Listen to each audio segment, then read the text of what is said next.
Mail time. Let's start off small with this package. Package in a package. We've got an ESP32. We've got an ESP32. And we've got some little interesting way they've chosen to stack them and ship them. But this, I think this turns two outputs into 8, I think. And they're mainly used for 7-segment displays. In the box, it looks like...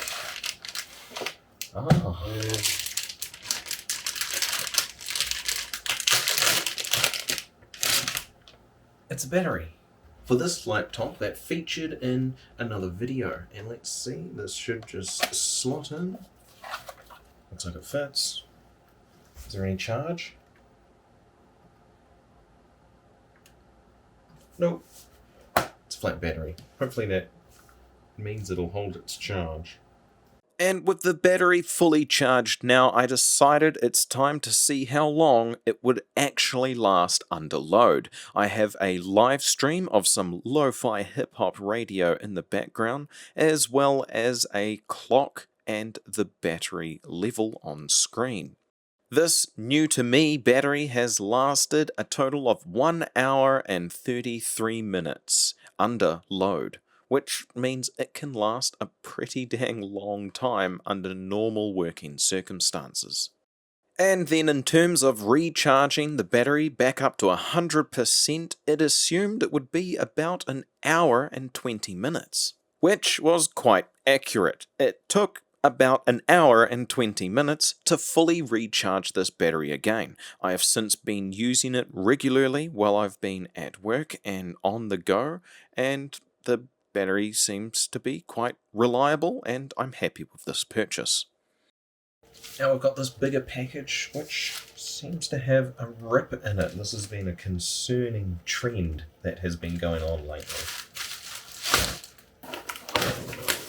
Oh, hands. A couple of big man hands. This is going to be for the chair.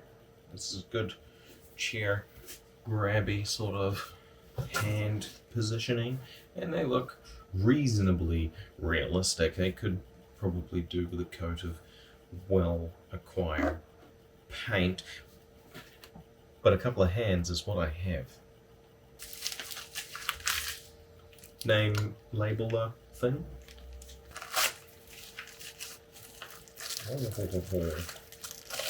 And a silicone nose. Right, for good picking. No gold up there. Anyway, this is because the nose is going to be sticking out, and I want it to look a little more realistic than just a polystyrene nose. So here's the nose. Got your nose. Got your nose, little one.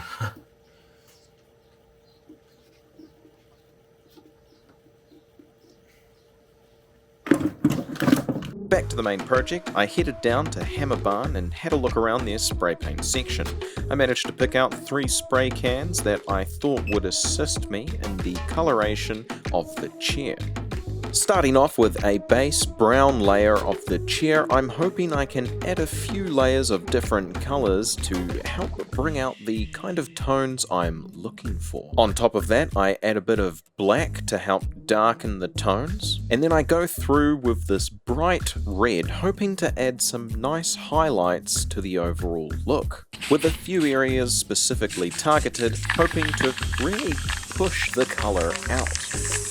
I'm going to be honest, I'm not sure I'm quite cut out for this kind of colour blending that I'm trying to achieve, considering I haven't tried it before in reality, at least.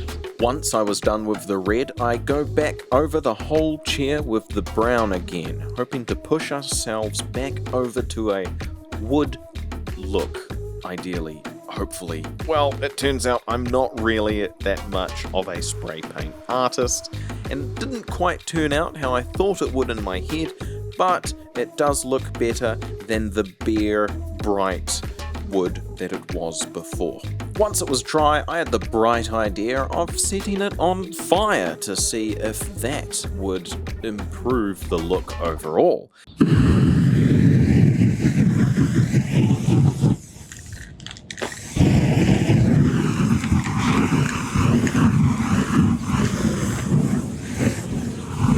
And it didn't really do much at all, which is probably a good thing.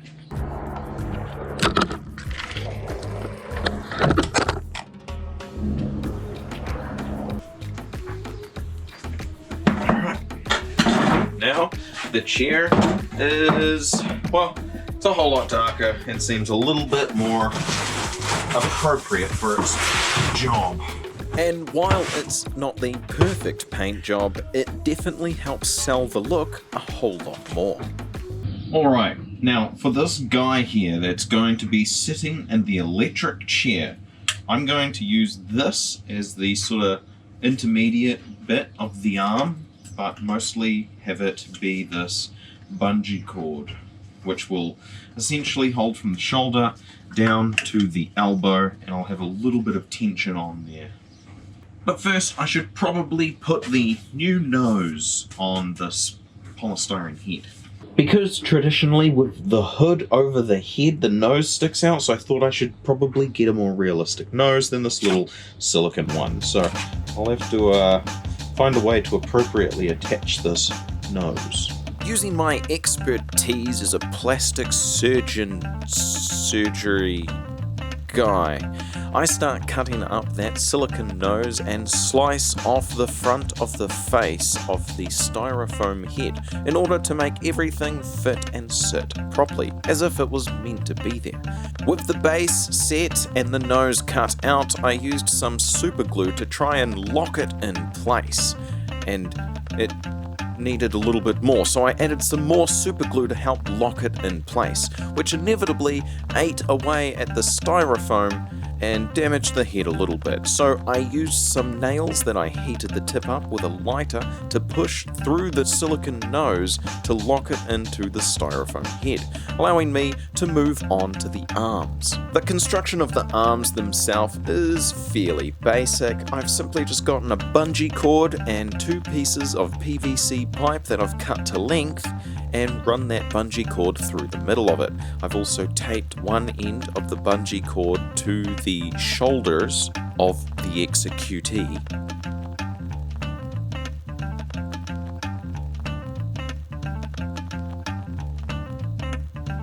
We're starting to see a bit of a demo of what this is going to be looking like. These hands are huge. Oh, they're absolute monstrous hands. Not quite the same as, we've got a tiny little head, a medium nose, and massive hands. But, yeah, this is, Okay, I think the next step is going to be to figure out the hands a little bit more and tape them in place, and then I've got to start bulking them up a little bit. Make him a little bit thicker so when he puts a t-shirt on, you can tell it's a person and not just a bit of PVC pipe.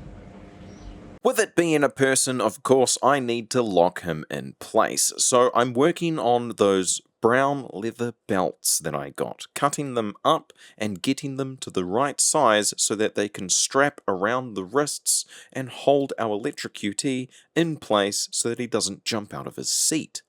Next, we need to size up the hood. So I've got an old sheet here, and I should just be able to drape it over.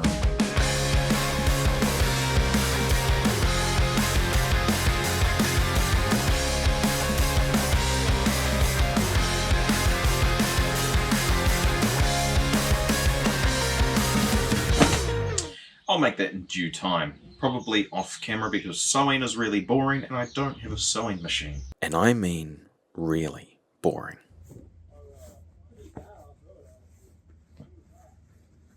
I'm thinking one idea for this. In order to bulk up the arms a little bit but still keep it partially arm shaped, is I'll use this old black sheet and just wrap it around. That should do it, right?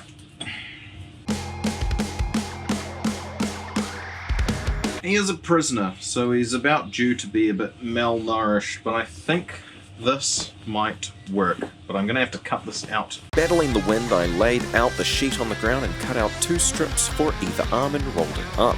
Then I worked on the torso of the body, putting styrofoam pieces together using the PVC pipes and dressing them with a t-shirt. Next, I was onto the legs, where I needed to bulk them up and make it look like it's actually a person there. I used a little bit of cardboard to help build the shape, as well as stuffing another one of the sheets that I was going to throw out into the legs.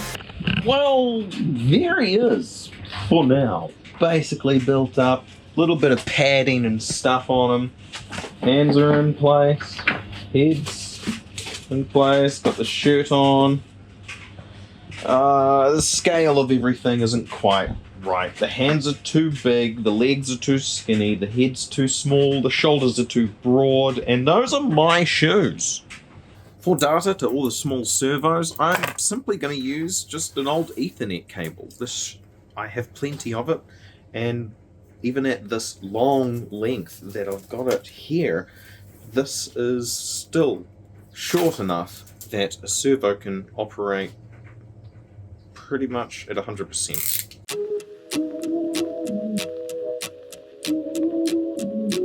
And there we go. Now I got a whole lot of 4 pairs of cables, and so I can just split that off. So I've got 2 pairs for one servo, 2 pairs for another servo. Now that gives me a positive, a negative, a data, and an auxiliary. So I could have 2 servos in the one place doing slightly different things. But this will be the cable that I shall use to power all of the servos and get everything running.